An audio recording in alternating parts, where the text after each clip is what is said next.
Hello students, अनंत ज्ञान भाई सज्जन में आप सभी का हार्दिक स्वागत है।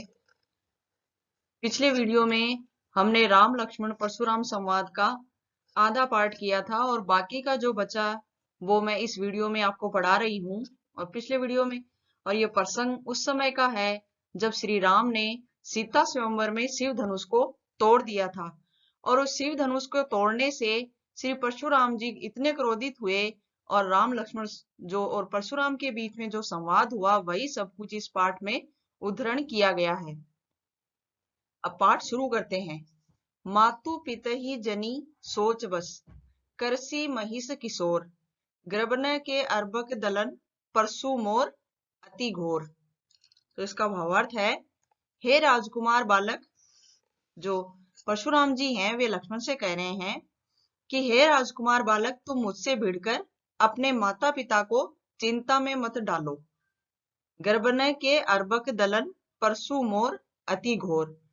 वे कहते हैं अपनी मृत्यु को न्योता मत दो, क्योंकि मेरे हाथों से पता नहीं कितने ही क्षत्रियों की मृत्यु हो चुकी है। मेरे हाथ में वही फरसा है जिसकी गर्जना सुनकर गर्भ में पल रहे बच्चे का भी नाश हो जाता है। जब लक्ष्मण जी परशुराम से व्यंग्य पूर्वक वचन बोलते हैं तो श्री परशुराम जी बोलते हैं कि हे राजकुमार बालक, तुम मुझसे इस तरह के वचन मत कहो और ना ही अपने कुल को इस प्रकार चिंता में डालो, क्योंकि मेरे हाथों से तुम्हारी मृत्यु भी हो सकती है। और आज मेरे हाथ में वही फरसा है जिसकी गर्जना सुनकर गर्भ में पल रहे बच्चे का भी नाश हो जाता है, अर्थात वह गर्भ में ही मृत्यु को प्राप्त हो जाता है। बिहसी लखनऊ बोले मृदु बानी, अहो मुनीसु महाभट मानी। तो परशुराम जी की ऐसी बातें सुनकर लक्ष्मण जी मुस्कुराते हुए बोलते हैं कि, और वे बड़े ही प्रेम स्वर में बोलते हैं, अहो मुनीसु महाभट मानी, कि परशुराम तो जाने माने योद्धा निकले। तो वे कहते हैं, पुनि पुनि मोही देखाव कुटारू।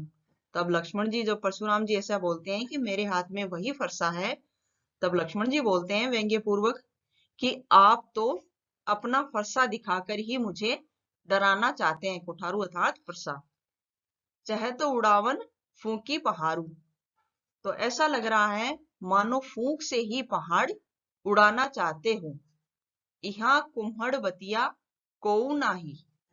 अभी आगे कह रहे हैं, परंतु मैं कोई छुई मुई का वृक्ष नहीं हूं। कुम्हड़बतिया अर्थात छुई मुई। जो तर्जनी देखी मरी जाहू, जिसे आप अपनी तर्जनी उंगली दिखाकर मुरझा सकते हैं। अब जो छुई मुई का पौधा होता है, जैसे ही हम उसकी तरफ उंगली करते हैं तो वह मुरझा जाता है। तो उसी तरह लक्ष्मण जी कह रहे हैं परशुराम जी से कि मैं कोई छुई मुई का पौधा नहीं हूं जिसे आप अपनी उंगली दिखाकर मुरझा सकते हैं। फिर आगे कहते हैं लक्ष्मण जी, मैं आपकी इन बड़ी बड़ी डींगों से डरने वालों में से नहीं हूं। देखी कुठारू सरासन बाना, मैं कछु कहा सहित अभिमाना। कुठारू अर्थात फरसा। तो अब इन पंक्तियों में लक्ष्मण जी ने कहा है, वे कहते हैं कि मैंने आपके हाथ में कुल्हाड़ा और कंधे पे टंगे तीर धनुष देखकर आपको एक वीर योद्धा समझा है। मैं कछु कहा सहित अभिमाना, और अभिमान पूर्वक कुछ कह दिया। भृगु सुत समुझी जनेऊ बिलोकी।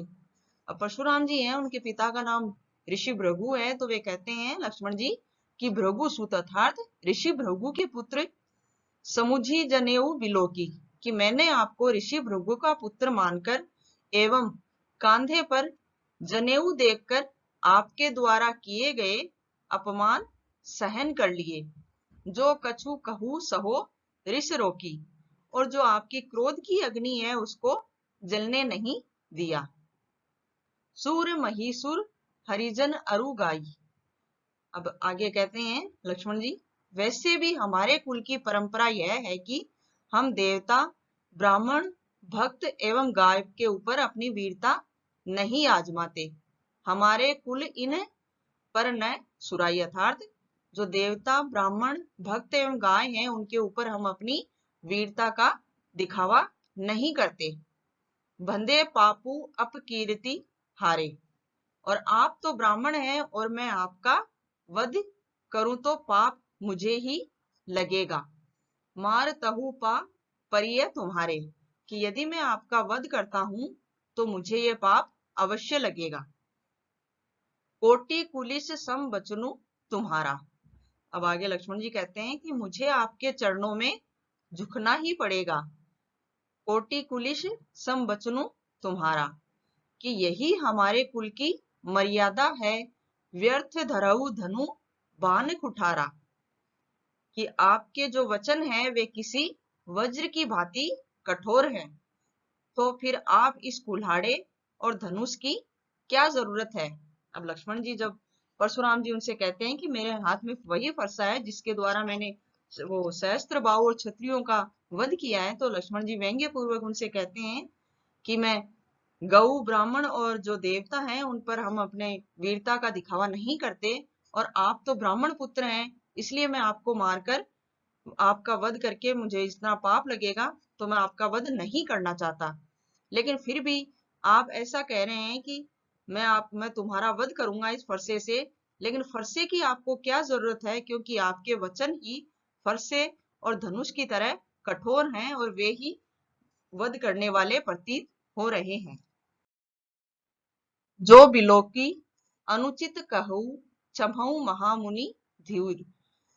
अब यह सब सुनकर ऋषि विश्वामित्र जी बोलते हैं और वे परशुराम जी से कहते हैं।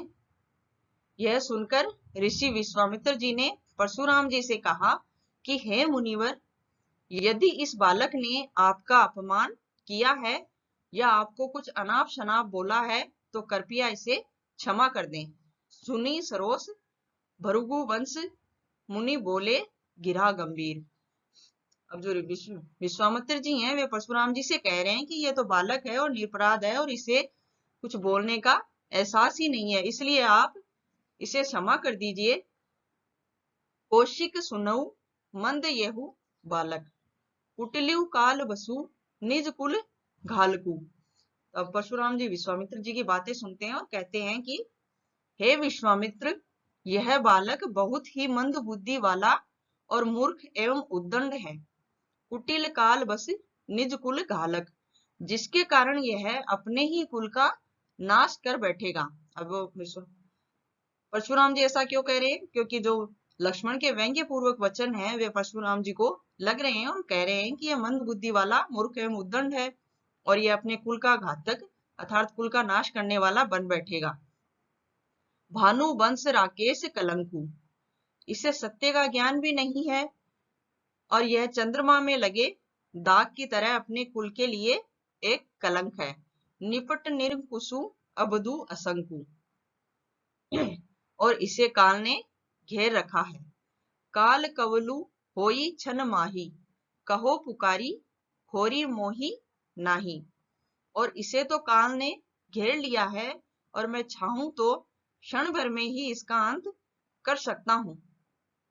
तुम्हें कटखऊ जो चाहू उबारा, कही प्रतापु बलु रोसु तुम्हारा।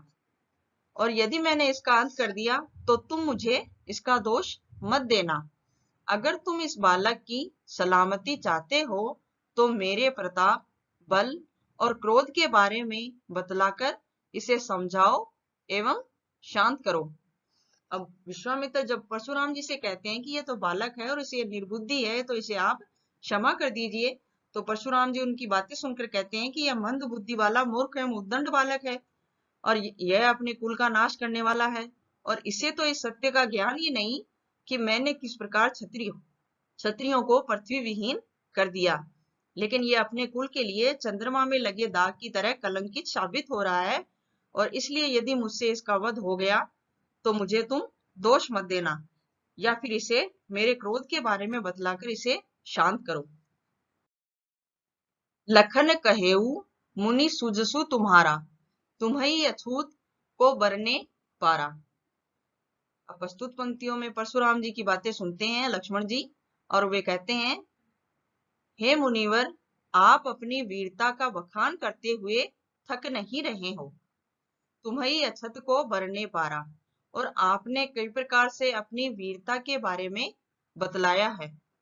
अपने मुँह तुम्हें आपनी करनी, और आपके बल और साहस के बारे में आपसे भला अच्छा कौन बता सकता है। बार अनेक भांति बहुबरनी कि आप तो बार बार अपने बल, पराक्रम और क्रोध का स्वयं ही बखान कर रहे हैं। नहीं संतोषु तय पुनि कछु कहोऊ। अगर इतने से भी आपका मन न भरा हो तो जनी रिस रोकी दुसऊ दुख सहऊ। तो अपना क्रोध सहन कर खुद को पीड़ा न दे।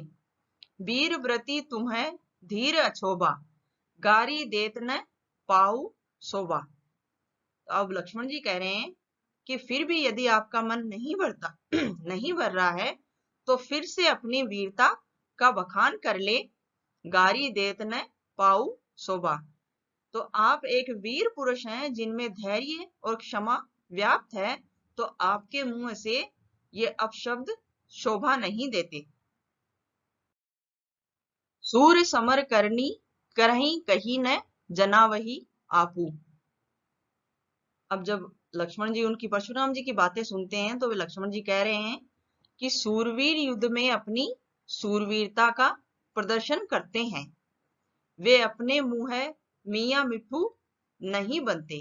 अर्थात लक्ष्मण जी कहते हैं कि जो कोई शूरवीर होता है वह अपनी वीरता का प्रदर्शन करता है और उस वीरता के जरिए ही वह वीर दिखाई देता है। लेकिन आप तो स्वयं ही अपनी बड़ाई कर रहे हैं और स्वयं ही अपनी वीरता का बखान कर रहे हैं। विद्यमान रन पाई रिपु कायर कथई प्रतापु। और रणभूमि में अपने शत्रु को सामने पाकर कायरों की तरह बातों में व्यर्थ समय नहीं बिताते, अपितु युद्ध करके अपनी वीरता का परिचय देते हैं। लक्ष्मण जी कहते हैं कि वीर तो वही होता है जो बातों से अपनी वीरता का बखान न करके युद्ध करके अपनी वीरता का परिचय दे। तुम्हें तो कालू हाक जनु लावा। अब जब ये पंक्तियां लक्ष्मण जी कहते हैं तो परशुराम जी को बहुत क्रोध आ जाता है और वे बहुत क्रोधित होकर बोलते हैं और विश्वामित्र जी से कहते हैं, हे मुनिवर, ऐसा लग रहा है कि आप मृत्यु को मेरे लिए हाक लगा लगाकर बुला रहे हो। बार बार मोही लागी बोलावा। अर्थात उसे बार बार कहकर बुला रहे हो कि मृत्यु को अर्थात काल देव को आमंत्रित कर रहे हो इस बालक के लिए। सुनत लखन के वचन कठोरा। और लक्ष्मण जी के जो कठोर वचन हैं वे सुनकर परशुराम जी बहुत क्रोधित हो जाते हैं। परशु सुदारू धरेऊ कर घोरा। और अपने फरसे को हाथ में लेकर बोलते हैं, अब जनी दे के दोसु मोही लागू। कि इस बालक के लिए वध के लिए संसार मुझे दोष ही क्यों ना दे। कटुबादी बालकू वध जोगू। क्योंकि इसने खुद अपने कटु वचनों के जरिए अपनी मौत को आमंत्रित किया है। बाल बिलो की बहुत में बाचा। कि मैंने इससे बालक समझकर कई बार क्षमा किया। अब येहू मर निहार भा साचा। परंतु फिर भी यह मान नहीं रहा है और अब यह मरने योग्य हो गया है। कौशिक कहा छमी है अपराधु। बाल दोष गुण गनई न साधु। अब परशुराम जी जब विश्वामित्र जी से कह रहे हैं कि यह बालक तो उदंडी है और मान ही नहीं रहा है, फिर भी कटु वचन बोल रहा है और मेरे क्रोध से डर भी नहीं रहा है, तो अब मुझे इसका वध करना ही पड़ेगा। तो परशुराम जी की पंक्तियां सुनकर विश्वामित्र जी बोलते हैं कि हे परशुराम जी, कौशिक कहा क्षमी है अपराधु। कि आप तो साधु हैं। बाल दोष गुण गनई न साधु। और साधु कभी बालकों के अपराध पर ज्यादा ध्यान नहीं देते और उन्हें क्षमा कर देते हैं। खर कुठार में अकुरन को ही। इसलिए लक्ष्मण को भी आप क्षमा कर दें। केवल कौशिक नहीं, खर कुठार में अकुरन को ही, आगे अपराधी गुरुद्रोही। यह सुनकर परशुराम जी विश्वामित्र जी से कहते हैं कि तुम जानते हो कि मैं कितना कठोर एवं निर्दयी हूँ। उत्तर देत छोड़ो बिनु मारे, और मुझ में इतना क्रोध भरा हुआ है कि केवल कौशिक शील तुम्हारे, कि मेरे सामने यह मेरे गुरु का अपमान किए जा रहा है और मेरे हाथ में फरसा होते हुए भी मैंने अभी तक इसका वध नहीं किया है।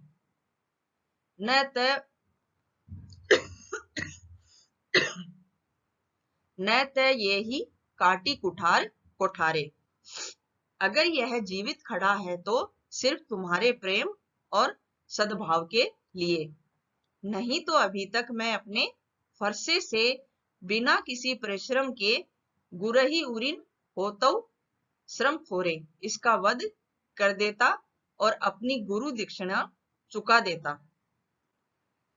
परशुराम, जब विश्वामित्र जी परशुराम जी से कहते हैं कि इसे बालक समझकर आप इसका अपराध क्षमा कर दीजिए, क्योंकि साधु हैं, वे बालकों के अपराध पर ज्यादा ध्यान नहीं देते, तो परशुराम जी कहते हैं कि आप तो स्वयं जानते हैं कि मैं कितना क्रोध से भरा हुआ हूं और मुझ में कितना क्रोध और साहस और बल है, और मेरे हाथ में अभी फरसा है। यदि फरसा होने के बाद भी मैं इसके कटु वचन सुनता जा रहा हूं, लेकिन फिर भी मैं इसके ऊपर कोई ध्यान नहीं दे रहा हूं, और यदि ये अभी तक जीवित है तो हे विश्वामित्र जी, ये सिर्फ तुम्हारे प्रेम और सद्भाव के कारण ही जीवित है, नहीं तो मैं अभी तक अपने फरसे से इसका वध कर चुका होता। गाधी सुनु कह हृदय हसी मुनई हरियरे सूझ। तो यह सुनकर विश्वामित्र जी मन ही मन हंसने लगते हैं और सोचते हैं कि गाधी सुनु कह हृदय हसी, और मन ही मन हंसते हैं और मुनि हरियरे सूझ, कि परशुराम जी ने सभी क्षत्रियों को हराया है तो वे राम लक्ष्मण को भी साधारण क्षत्रिय मानकर उन्हें आसानी से हराने के बारे में सोच रहे हैं।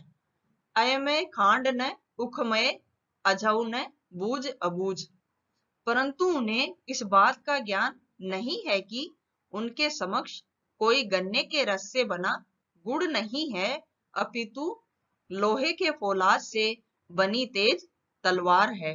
अर्थात राम एवं लक्ष्मण को वे साधारण क्षत्रिय समझने की भूल कर रहे हैं, जबकि दोनों ही शूरवीर एवं पराक्रमी हैं।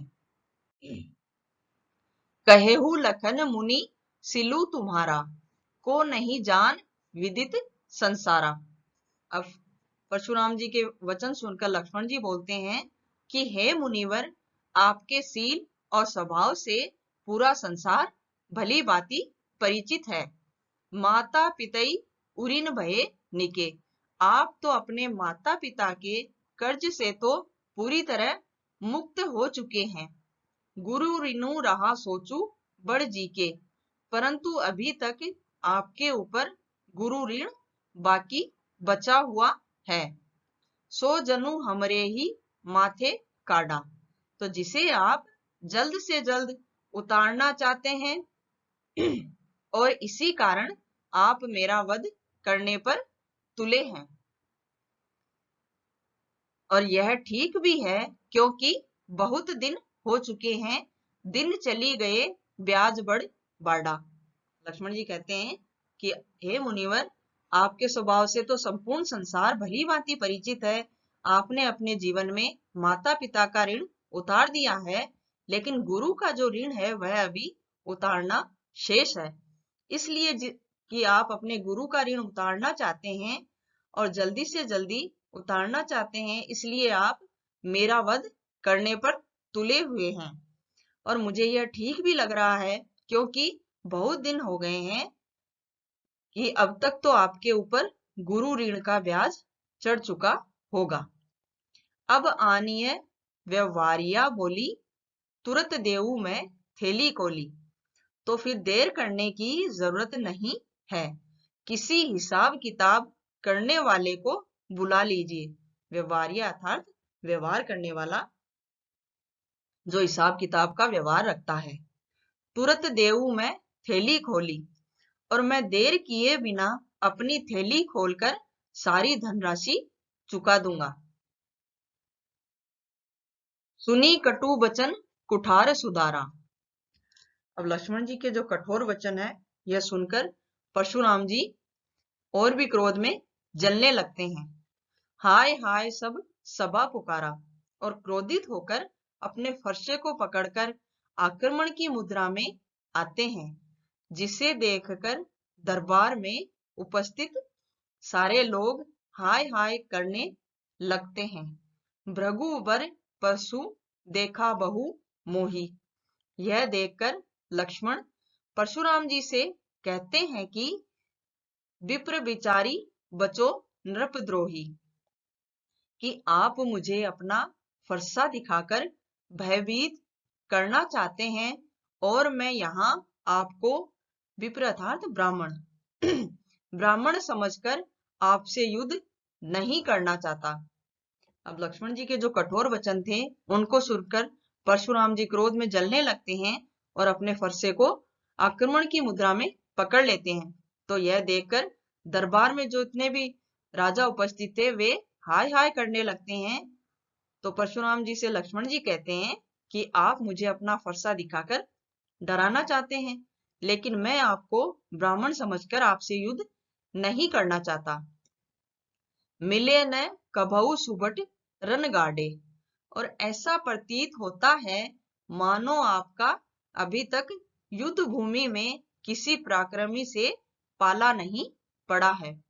द्विज देवता घरई के बाड़े, इसलिए आप अपने आप को बहुत सूरवीर समझ रहे हैं। अनुचित कही सबु लोग पुकारे। यह बात सुनकर दरबार में उपस्थित सारे लोग अनुचित अनुचित कहकर पुकारने लगते हैं। रघुपति शयनई लखनऊ नेवारे, और श्री राम अपनी आंखों के इशारे से लक्ष्मण जी को चुप होने का इशारा करते हैं।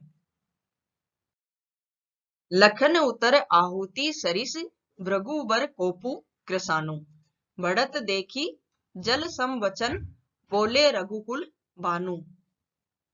जब इस प्रकार लक्ष्मण द्वारा कहा गया प्रत्येक वचन आग में घी की आहुति के समान था और परशुराम जी को अत्यंत क्रोधित होते देखकर श्री राम ने अपने शीतल वचनों से उनकी क्रोधाग्नि को शांत किया।